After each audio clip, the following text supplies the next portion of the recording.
ಬಯೋಕಾನ್ ಮುಖ್ಯಸ್ಥೆಗೆ ಉಪಮುಖ್ಯಮಂತ್ರಿ ತಿರುಗೇಟನ್ನ ಕೊಟ್ಟಿದ್ದಾರೆ. ಕಿರಣ್ ಮಂಜುದಾರ್ ಶಾ ಟ್ವೀಟ್ಗೆ ಪೋಸ್ಟ್ ಮಾಡಿ ತಿರುಗೇಟನ್ನ ಕೊಟ್ಟಿದ್ದಾರೆ. ಬೆಂಗಳೂರು ಗುಂಡಿಗಳ ಬಗ್ಗೆ ಟ್ವೀಟ್ ಮಾಡಿದ್ದಕ್ಕೆ ಟಾಂಗ್ ಕೊಡುವಂತಹ ಕೆಲಸವನ್ನು ಮಾಡಿದ್ದಾರೆ ಡಿಕೆಶಿ. ಬೆಂಗಳೂರನ್ನ ಒಡೆಯುವ ಬದಲು ಒಟ್ಟಾಗಿ ಕಟ್ಟೋಣ. ಬೆಂಗಳೂರು ಲಕ್ಷಾಂತರ ಜನರಿಗೆ ಅವಕಾಶ, ಗುರುತು, ಯಶಸ್ಸನ್ನ ನೀಡಿದೆ. ಇದು ಸಾಮೂಹಿಕ ಪ್ರಯತ್ನಕ್ಕೆ ಅರ್ಹವಾಗಿದೆ. ನಿರಂತರ ಟೀಕೆಯಲ್ಲ. ಬೆಂಗಳೂರಿನ ರಸ್ತೆ ದುರಸ್ತಿಗಾಗಿ 1,100 ಕೋಟಿ ರೂಪಾಯಿ ಮಂಜೂರಾಗಿದೆ. 10,000 ಪ್ಲಸ್ ಗುಂಡಿಗಳನ್ನ ಗುರುತಿಸಲಾಗಿದೆ. ನೋಡಿ, 500ಕ್ಕೂ ಹೆಚ್ಚು ಗುಂಡಿಗಳನ್ನ ಈಗಾಗಲೇ ಮುಚ್ಚಲಾಗಿದೆ.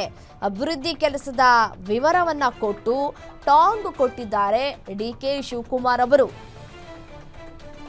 ಎಷ್ಟೆಷ್ಟು ಹಣವನ್ನ ಖರ್ಚು ಮಾಡಲಾಗ್ತಾ ಇದೆ ಅನ್ನೋದರ ಅಂಕಿ ಅಂಶಗಳನ್ನ ಬಿಡುಗಡೆ ಮಾಡಿದ್ದಾರೆ ಡಿಕೆ ಶಿವಕುಮಾರ್ ಅವರು.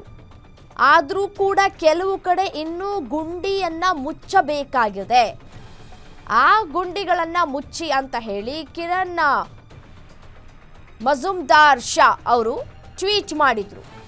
ಅಲ್ಲಲ್ಲಿ ಕಸ ಕಾಣಿಸ್ತಾ ಇದೆ, ಸರಿಯಾಗಿ ಕಸ ವಿಲೇವಾರಿಯನ್ನ ಮಾಡ್ತಾ ಇಲ್ಲ, ಮತ್ತೆ ಬೆಂಗಳೂರಿನ ರಸ್ತೆಗಳು ಯಾವ ರೀತಿಯಾಗಿ ಹದಗೆಟ್ಟಿದೆ, ಎಲ್ಲಿ ನೋಡಿದ್ರೂ ಕೂಡ ಗುಂಡಿಗಳದ್ದೇ ಕಾರ್ಬಾರು ಅಂತ ಹೇಳಿ ಬೆಳಗ್ಗೆ ಟ್ವೀಟ್ ಮಾಡಿದ್ರು.